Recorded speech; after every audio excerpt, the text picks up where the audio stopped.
Video game characters usually have the shooting and the running and the one-liners down.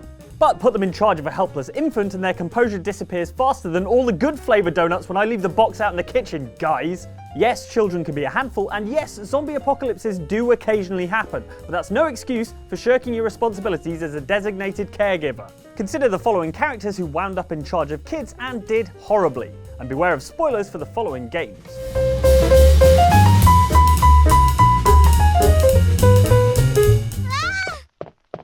Wait. Let me go!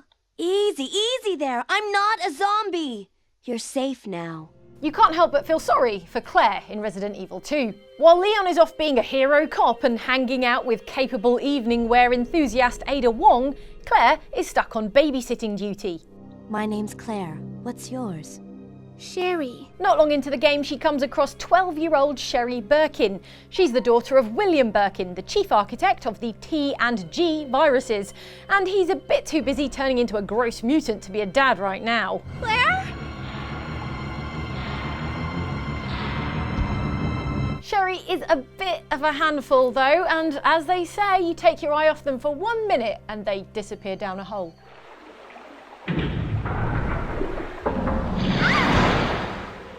Maybe like hold her hand or something? Put her on a leash? In fact, Sherry is constantly sprinting off alone to get mauled by zombie dogs, and Claire does very little to stop her. When they are together, it's a gauntlet of zombies and giant tarantulas. Still, it's better than leaving her with her dad, I suppose.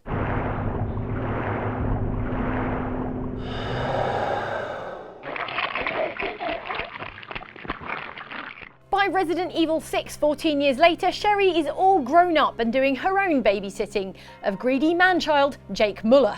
I'll find another way, just don't wander off too far. Don't wander off? That's a bit rich coming from you, Sherry. You must think me some sort of freak.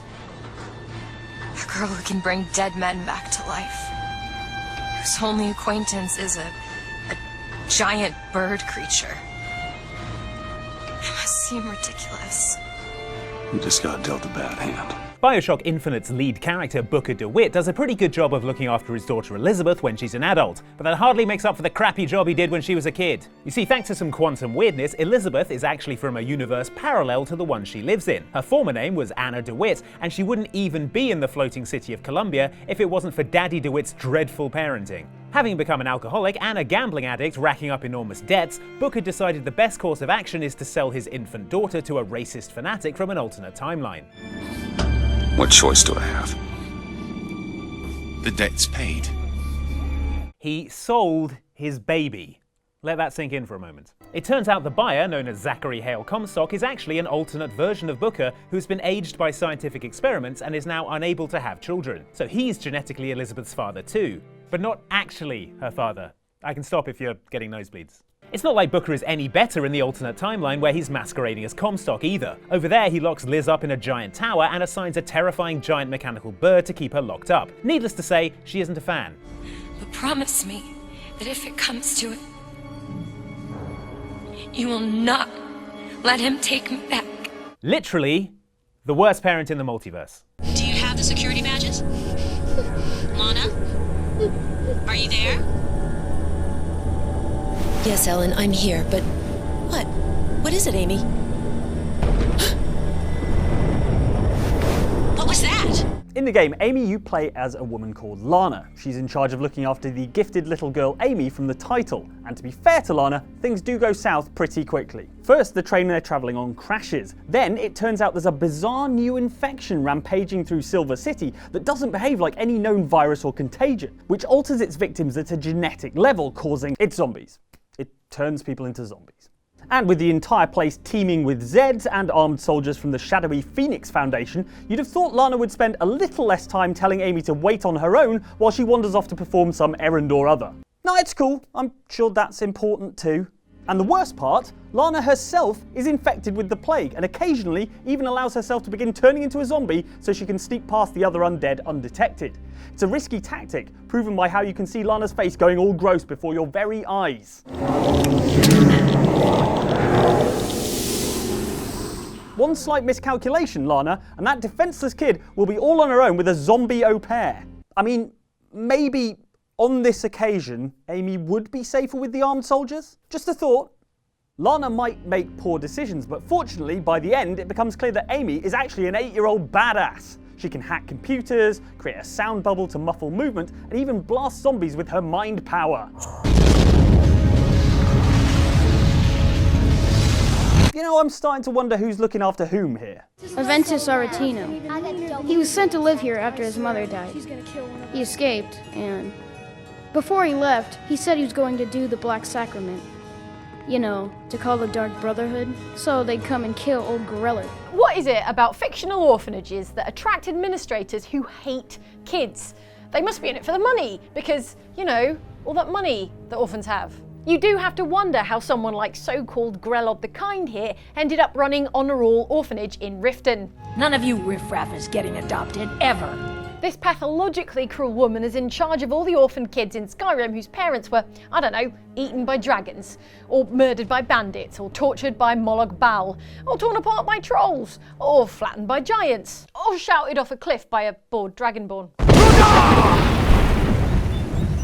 Grelod is so hated by the children under her care that an escaped orphan called Aventus performs the complicated and messy Black Sacrament ritual to put a hit on her by the Dark Brotherhood assassins. This is after the runaway kid made it as far as Windhelm. Talk about bearing a grudge. So yes, what usually happens is that Grelod is relieved of her measly 2 hit points. You join the Dark Brotherhood, all the children celebrate, and the far more pleasant Constance is placed in charge of the orphanage. Aventus really did it! He got the Dark Brotherhood to kill old Grelod. Hurrah, hurrah! Still, since Grelod has somehow successfully branded herself as Grelod the Kind, I'm sure no one at the funeral will suspect that she was so fond of beating kids. Those who shirk their duties will get an extra beating. Do I make myself clear? Yes, Grelod. Maybe it's short for Grelod the Kind of a dick? Oh, I'd like to have a quick look at some shoes for Sean. Can you watch Jason for a minute? I promise, we won't be long. Sure, no problem. In one of gaming's shoutiest incidences of child losing, Heavy Rain's Ethan Mars manages to lose his son Jason at the mall when he's paying for a balloon. Jason! Jason!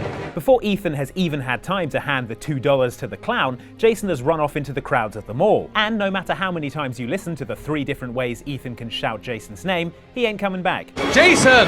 Jason! Jason! What was it, 4:59 on a Friday at the voice actor recording studio? Now, you could blame Jason for being a little jerk, but it's Ethan's responsibility to educate and discipline his child. Or stick one of those toddler reins on him. Or implant him with a GPS chip, I don't know, is that a thing? It's also his responsibility to manage something faster than a light jog when his 10-year-old son has disappeared into a crowd of hundreds. Even with a bright red literal balloon attached to Jason, Ethan fails to keep up with him, and tragedy strikes when Jason is hit by a car. Jason! No! We would place the blame for this squarely on Ethan, but bear in mind that this is a guy who requires his full concentration to place a plate on a table without accidentally slamming it down. Hey, Ethan, you said you were going to be careful. I'm sorry, I'll be more gentle. No wonder he was distracted when Jason legged it. He was probably busy concentrating on the whole tricky breathing in and out thing. Aiden, I know what you're doing. I know you're chasing after the people that did this. And you do that, you put us all in danger again. You are not in danger. We've already made clear that we think that Aiden Pearce from the original Watch Dogs is duller than a geography textbook, and twice as thick. What we haven't grumbled about, yet, is how this hacker vigilante should be the last person you call when you need a babysitter. You know, given how he got his sister's daughter killed.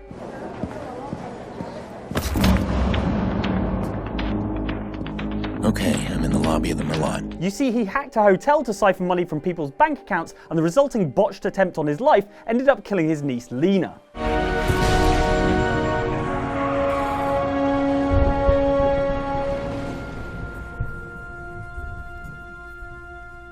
And the hack wasn't for any noble Robin Hood style cause, I might add. It was just to keep him in trench coats and turtleneck sweaters. If I were Aiden's sister Nicole, knowing the circumstances of Lena's death, I probably wouldn't invite Aiden to my remaining offspring's birthday party, just in case he'd done yet more dodgy hacking and had yet more hitmen on his tail.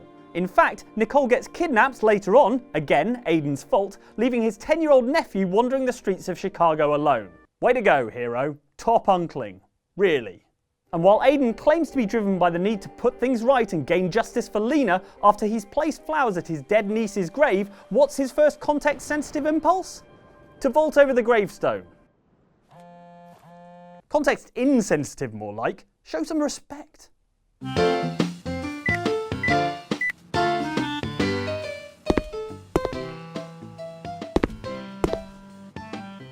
Who's Your Daddy is a multiplayer PC game which tasks a frantic dad with baby-proofing his house before a baby with an extreme death wish can injure itself. The problem is his entire home is packed to the rafters with lethal dangers, all at baby height.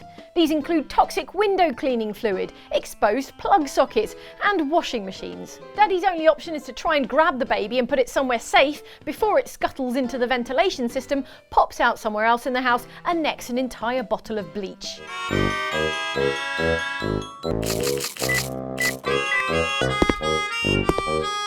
Seriously? How many 1-gallon bottles of bleach does a house need? What are you leaving in those toilet bowls? Naturally, this is the sort of thing that would keep a Child Protective Services agent awake at night.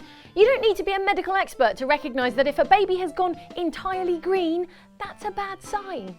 To be fair to the eponymous daddy though, this is a baby that has the coordination to climb into an oven, turn it on and close the door, and yet can't be communicated with or reasoned with.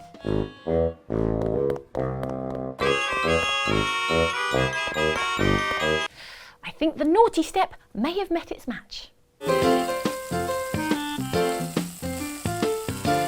So those were some video game characters that did a terrible job of looking after children. Now, you might not have a child to be entertained, but you might want to be entertained for a little while, and that's why we have these wonderful videos here for you to watch. On the top, we have stuff from here on Outside Xbox. On the bottom, we have stuff from Outside Extra, our new second channel. So please do enjoy those videos. Like and subscribe if you enjoyed this, and we'll see you next time.